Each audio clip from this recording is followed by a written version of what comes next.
Hello guys, I'm King Stuart and I'm here bringing you Week 8 action from the AWL Guardians division with the clash files against Hungarian Blood. So as you see, we won by 13 stars in the end. The war was much closer than this, only because they didn't attack with either of their two Town Hall 11 accounts. They just, I think they realised they couldn't catch up with us in the end, and so decided not to attack. Unfortunately, really, but that's how it panned out. Yeah, we started well at Town Hall 9, clearing their 9s in 18 attacks, and ultimately being able to scout all of their Town Hall 10 and 11 bases with 9s, and then converting that into two 10v10 triples, giving us an 11v11 attempt, which unfortunately didn't quite go in. BTG got a nice 90%, but just couldn't quite clear the base. Let's go on to the top 5 attacks. First up we have Summy on Gerben. Summy here with a stoned hog attack. I say stone because he's got 1/3 golem in his clan castle. So he starts here setting this wide funnel, he's trying to get his kill squad down this gap, and so he can jump into the heroes. So what he does is he sets this really wide funnel, particularly at the 3 o'clock with that golem and those wizards, and only then starts deploying his heroes going up the middle with just a few wizards, not a big kill squad, not with bowlers and not even with a rage. So he's got 3 heals for the back end, and so what he's noticed here is that he can get all of the wizard towers and the heroes with this entry, and just leaving the hogs with 3 heals to clear the back of the base. So he starts the hogs really nice and early as well, while the rest of the kill squad is still up, and there's some tanking for the hogs going on. So he's getting every last bit of value he can squeeze out of the kill squad and the tanking that he's brought. Some players I see they sort of wait for their kill squad to die completely before starting their back end, whether it's hogs or Lalo, but just that sort of little touch of starting a bit early can often be the difference between a successful attack and a fail. I mean, in particular, it helps with time fails because obviously you're starting the rest of the attack earlier, so there's just more time left to clean up. So as you can see, Simi's just been putting down the rest of his clean-up troops to finish this base off. Still got the Queen ability. We'll just speed up the rest of the clean-up.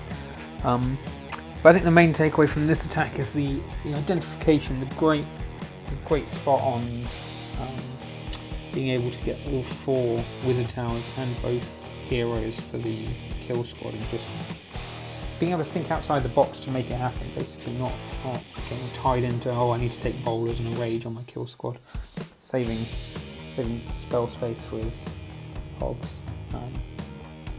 Nice hit. So next up we have Tio on what I can only assume is Mach 9.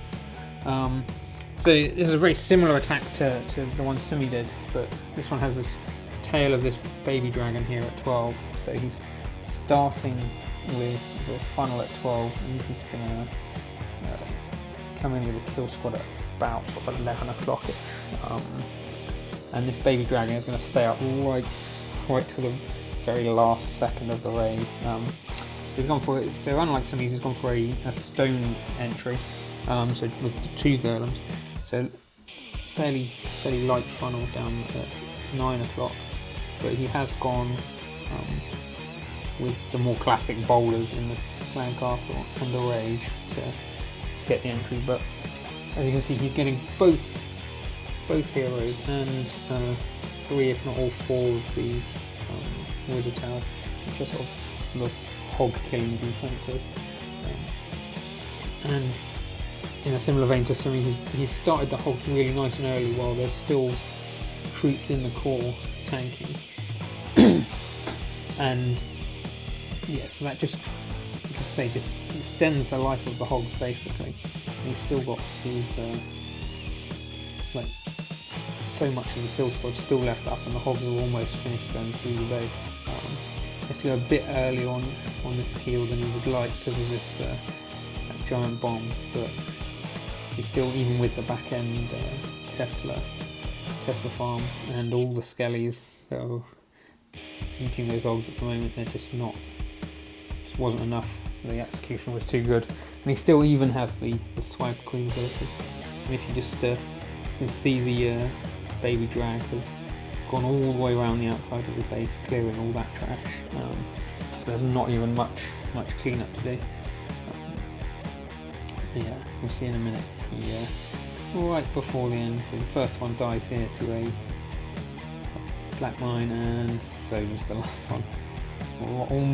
Almost surviving till the very end of the raid, but not quite. Okay, so now we're going to move on to our 10v11. So this was Gobs on Balitka, I think is how you pronounce that. So we thought about hitting this base in a variety of ways, but this is the way we went with in the end. Coming in with a fairly heavy kill squad at 9 o'clock, because we basically wanted to get the percentage there. The percentage, because around the town hall there's not much in the way of buildings. Gobs added this nice little touch of a couple of balloons to get that Tesla to help with the percentage up here basically. And so whereas down at 6, this funnel is much lighter. We've just not bothered with the rage spell here, because there's not actually that many buildings we need to kill to get the funnel. And so now here he comes with his charge up the core, the golem, and a whole bunch of bowlers, 2 rages and 2 jumps. So we basically saved a rage as part of the funnel to get this charge to the town hall rage the whole way through. And he's still got a couple of baby drags to pick up the odd couple of percent to finish it off. But Queen's still up with ability, is now standing inside the range of the eagle artillery, so these hits don't do damage because of that, and she just tunes up the percentage. It was a nice team effort. I think this was the third version of this attack we did, and just each time tweaking it slightly to get the percentage. Basically that's the bit that we were struggling on. Getting to the town hall, as you can see, the design is designed in a way that getting to the town hall is not too bad. It's just trying to getting the percentages where they were defending. Yeah, we'll just watch the end of this as this archer attacks that wall. But yeah, I liked our process on this attack. It was really, we iterated and just got there in the end. Really nice teamwork. So now we move on to our 2 10v10s. First up we have Miss P on VG22. One of my style attacks, the Town Hall 10 Bowler Witch. So we'd hit this base with a similar attack, but from 12 till 9. I think we did that twice, but we moved it over to this 12 to 3 entry, because if you see the bomb tower down at sort of 7 o'clock-ish, there's a giant bomb right by the mortar in front of that, so that just killed all the stuff going down that side straight dead. So we decided to go for this different entry to mitigate that basically, and it really paid off. So as you see, both sides are still a bit behind, but they're still going strong, and that's sort of one of the keys to a successful Bowler Witch attack. As you can see, still got the Queen ability, absolutely smashed the base as a good Bowler Witch attack can. It just makes it look so easy when it works out. But there's a lot of tweaking and process going on behind it. And like I said, this is our third hit on this base, and it's really nice to get it down in the end, and just justify all the hard work that we put into adjusting and tweaking and getting it right. A nice hit from this B. So last but definitely not least, we have Barky on the enemy number 7, Adam. So this, we run two scouts of this entry, and I really liked what Barky did. I was a bit, when he suggested it, I was a bit sceptical that it could work, but he wanted to go for a much lighter kill squad and amazingly no rage, even though he has got the bowlers. But also on this entry, the king walking here was I don't think this was part of the plan, but it ended up working out friggin' brilliantly. As you see, the kill squad goes in here, no rage, just naked, as it were.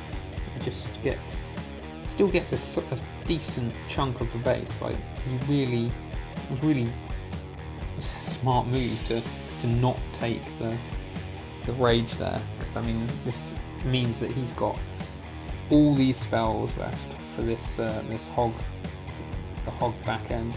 Not only that, but he's importantly saved a poison for them, because he had a lot of ground skelly spells on this base, and on most of the bases actually.